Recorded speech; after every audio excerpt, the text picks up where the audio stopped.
I'm Rick Stafford, and I represent the Schmidt and the Petito family. I have a letter that they want to send to Christopher and Roberta Laundrie, and I'm going to read it at this time, and then I'll take limited questions.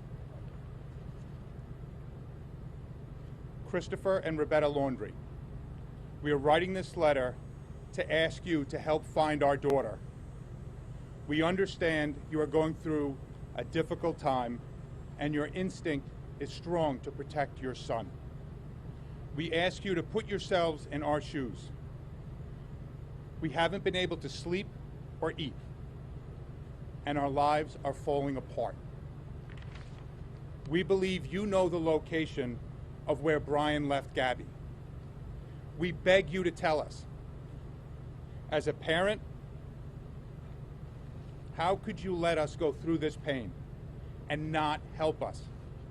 As a parent, how could you put Gabby's younger brothers and sisters through this?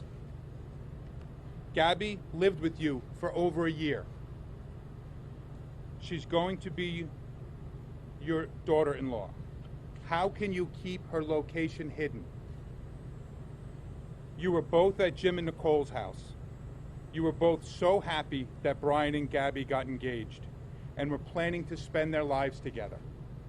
Please, if you or your family have any decency left, please tell us where Gabby is located. Tell us if we are even looking in the right place. All we want is for Gabby to come home. Please help us make that happen. And that was from Jim Schmidt, Nicole Schmidt, Joe Petito, and Tara Petito. At this time, I'll take some questions. Rick, what do you make of, or how is the family feeling about the release of this body camera video that shows this fight between them? The family's not going to discuss any facts or anything to do with the relationship between Gabby and Brian. They were asked by the FBI to not discuss that. Can they talk about how they feel seeing their daughter? Listen. And she's obviously upset on the video. The family is devastated. Every day that this goes on, they get more and more desperate. They're at the point that that desperation is turning to anger. They know that the Laundries know where their daughter is, and they will not tell them. That's infuriating. Yes? Have they been able to locate her cell phone, and when did they become aware of this phone? I'm not going to talk about what the FBI is doing and what their investigation is. All I know is that the FBI and the law enforcement agencies that are handling this are the best in the country, and I'm sure they're doing a great job. When did Petito last speak to the Laundrie family, whether Brian, Chris, or Roberta?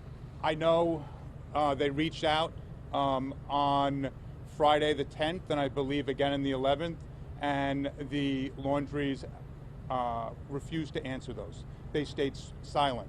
And as you know from the Northport Police Department's press conference, I think it was yesterday, that Brian was back in Northport, Florida on September 1st.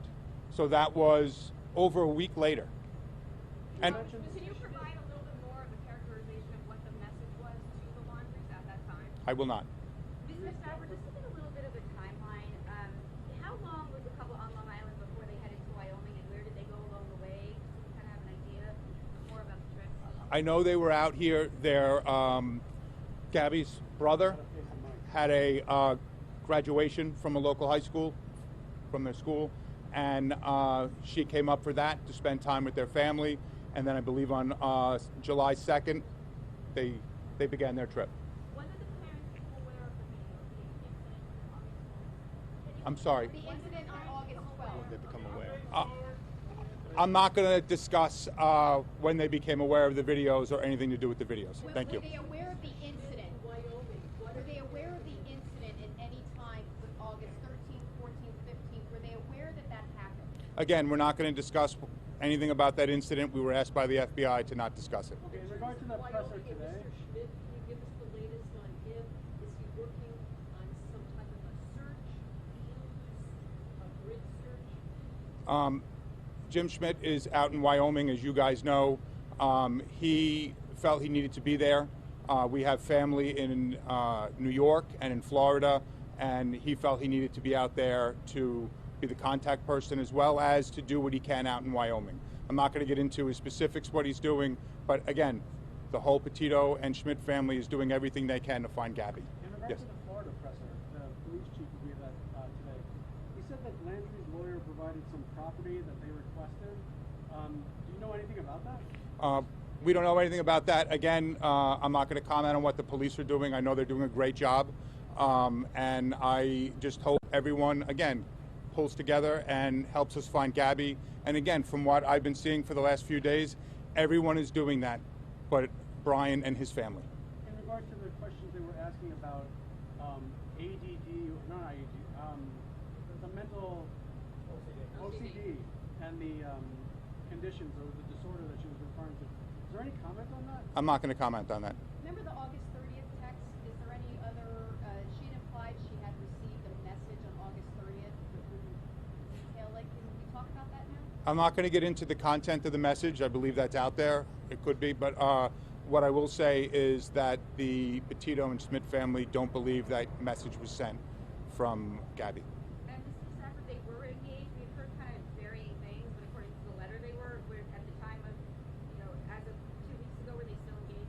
It's my understanding they were engaged, and I know they decided with the pandemic they couldn't have a wedding or the wedding they wanted, so that was put on hold, and they decided to go on their trip instead. And was the plan eventually to drive back in the van? I know Portland, Oregon was like, I think one of the final destinations, they mentioned maybe California in the body cam video, but was the plan to always come back in the van together? From what I know, they were going to go to Oregon on by October 2nd, and they were going to spend time there. I don't know what they planned on that afterwards, but I do know that since they were supposed to be out there till August 2nd, Brian's family knew that when he showed up on September 1st, that, they knew that was against their plan. And again, when the police showed up over a week later, they already had an attorney's name and contact information for the police.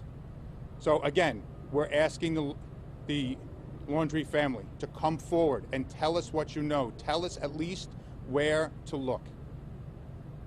And with the August 30th text, I know you can't say what it is, but what about it made it pretty clear to the mom it's not her daughter? Was it just not the way she usually speaks? Can you just characterize it a little bit? I'm not going to get into that. I'm just going to say the family doesn't believe that was her with the text. Anything else? Thank you. Thank you very much, guys. And I do have copies of the letter, and I can hand them out.